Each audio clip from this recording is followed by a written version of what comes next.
Oi, gente, ó, eu comecei instalando meu dedo. Muito trabalho presencial por aqui, dei uma sumida da rede, mas voltarei a postar meus conteúdos aqui por conta da demanda e por conta dos seguidores que estão chegando lá no meu Instagram e estão com algumas perguntas muito legais. Inclusive, eu fiz uma orientação de pais por conta de um seguidor que veio com uma dúvida muito pontual, bem característica do mês de julho, que é o mês de férias que nós estamos. O que acontece em várias escolas aí do Brasil inteiro no mês de julho para crianças que estão em período de alfabetização. E aí eu digo crianças do primeiro e segundo ano. As escolas vêm, eu tô falando com pesar, né, mas é porque tem escola que faz isso na educação infantil. Mas as escolas vêm com a letra cursiva a partir do segundo semestre.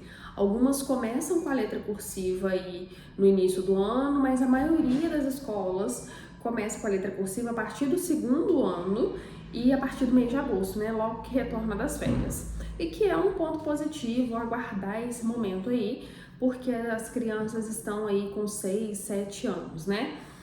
Um pouco mais maduras. E por que eu falei isso com um pouquinho de pesar assim? É porque algumas escolas atropelam a maturidade e a maturação cerebral dessas crianças que nem sempre estão preparadas para aprender letra cursiva aos 6 anos de idade. Letra cursiva, gente, é a consequência de um corpo muito bem resolvido, muito bem trabalhado, muito bem vivenciado. A letra cursiva é consequência de um corpo que se movimentou, aquele corpo que a gente fala lá atrás quando é bebê, não deixa pular fase. E por que não dá para pular fase? A gente que é uma criança que tem explorado muito as questões espaciais, porque isso vai fazer total diferença quando a criança for para um caderno. A gente que é uma criança que tenha ritmo, então que ela tenha sentado, engatinhado, andado.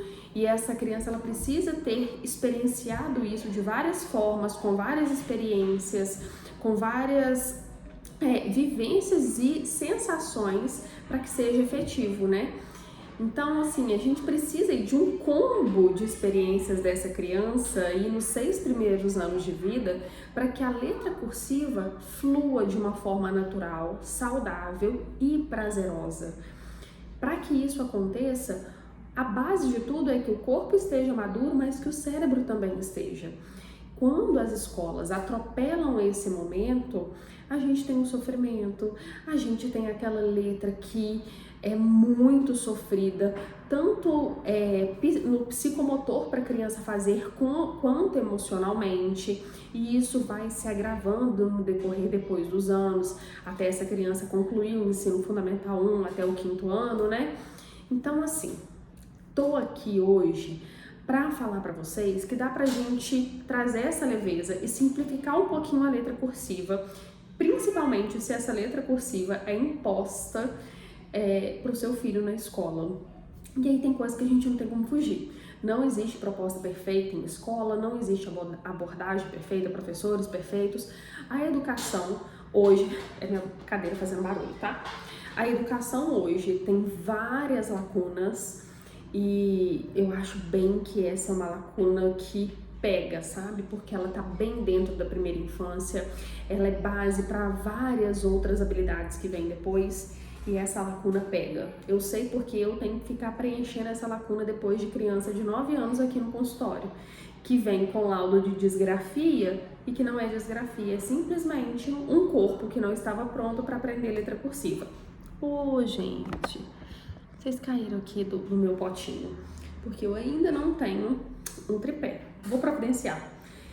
Deixa eu dar uma dica muito papum para vocês. Estou com 4 cadernos aqui. E um caderno eu tenho pedido para que as mães comprem, para que alguns pacientes levem para a escola e para que eu também ensine esses pacientes a trabalhar. E eu uso muito como caderno de transição, mas vamos começar da base. A criança, gente, precisa começar, e aí são cadernos que eu uso aqui no consultório, tá? E aí eu uso com várias crianças, e aí eu trabalho questões de noção espacial, de grafomotricidade, a questão de várias texturas, de vários recursos de escrita. Então eu uso tinta, eu uso tinta em gel, eu uso canetinha, eu uso gizão, lápis, tudo isso para que a criança tenha várias pegas diferentes na mão e para que ela tenha vários recursos e suportes diferentes para a escrita. Então, o ideal para que a criança comece a escrita, gente, e aí vamos colocar com 5 anos, porque tem escola que começa com 5 anos, é isso daqui, ó, caderno sem pauta, tá? Caderno liso, assim, todos aqui são formato A4, aquele tamanho padrão de folha de ofício. Então, isso daqui, sem espiral, tá?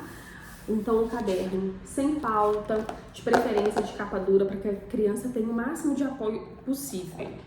A criança explorou bem esse caderno, foi estimulada aqui dentro, temos a opção desse caderno aqui, que é tipo um caderno de caligrafia. Olha a pauta dele, ó. É como se fosse um caderno de caligrafia de antigamente, só que ele é um caderno daquele modelo do outro, tá até escrito caligrafia aqui. Só que a pauta dele não é aquela linha pronta reduzida, é a linha de caligrafia.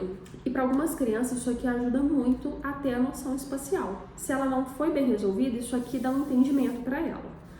E aí, se esse caderno foi difícil para a criança, saiu desse daqui, se organizou de certa forma, precisou ir para o caderno pautado e tá difícil, eu, na minha linguagem de professora de muitos anos atrás, a gente trabalha com esse caderno aqui, ó. É até de um paciente meu que eu peguei para mostrar para vocês. Ele se chama caderno Ali Bombom. Eu não sei se vocês conhecem como caderno Ali Bombom, mas para mim esse é o melhor caderno de transição. Ele é inclusive melhor que o de caligrafia. Por quê? Ele tem o direcionamento de escrita aqui, olha que legal. Aqui ele tem a numeração, vocês estão vendo? Então aqui a gente coloca, vou dar um exemplo de onde eu escrevi. A gente tem o X, que é a linha que a gente precisa pular. A gente tem o número 1, que é a letra que sobe. Então é no número 1, na linha número 1 que ela tem que encostar. A gente tem a marcação especial da letra número 2, da linha número 2. Tá vendo que ela tá aqui, ó, circulada? Porque essa é a base da escrita, é onde a maioria das letras vai ficar. E a gente tem a marcação número 3, que são as letras que descem. Então, 1, a letra que sobe, 2, a letra padrão, onde a gente deve escrever, 3, a linha que desce, X, a linha que pula. Então, é um recurso muito visual, de fácil compreensão para a criança. E por quê? A criança, ela precisa muito da habilidade olho-mão, ou óculo manual, ou coordenação visomotora. Ela precisa se organizar nesse caderno para que ela consiga registrar o que é cobrado dela, né? Então esse caderno para mim ele é maravilhoso. Ele é um caderno de transição que vale a pena a gente ter. A criança ela passa por esse processo de uma maneira mais coerente e respeitosa, porque ela vai evoluindo à medida que ela vai conseguindo. E é bom para o adulto, professor, pai, monitorar também essa evolução, né? E aí, por último, a gente tem o caderno pautado, que é a pauta padrão, que é o caderno que a gente escreve pelo resto da vida. Ó, aqui eu tava fazendo uma intervenção com uma menina, e aí eu vi que ela não estava preparada para vir para essa pauta, e eu voltei pro caderno de transição. Então, gente, aqui essas 4 dicas de caderno é para que você consiga colocar em prática tanto na escola quanto em casa para estimular e respeitar o desenvolvimento da letra cursiva do seu filho. O caderno Ali Bombom, ele é um caderno de transição, mas é um caderno que facilita muito esse processo. Espero que vocês tenham gostado. Qualquer dúvida é só me mandar, tá? Um beijo. Em breve eu volto com mais conteúdo.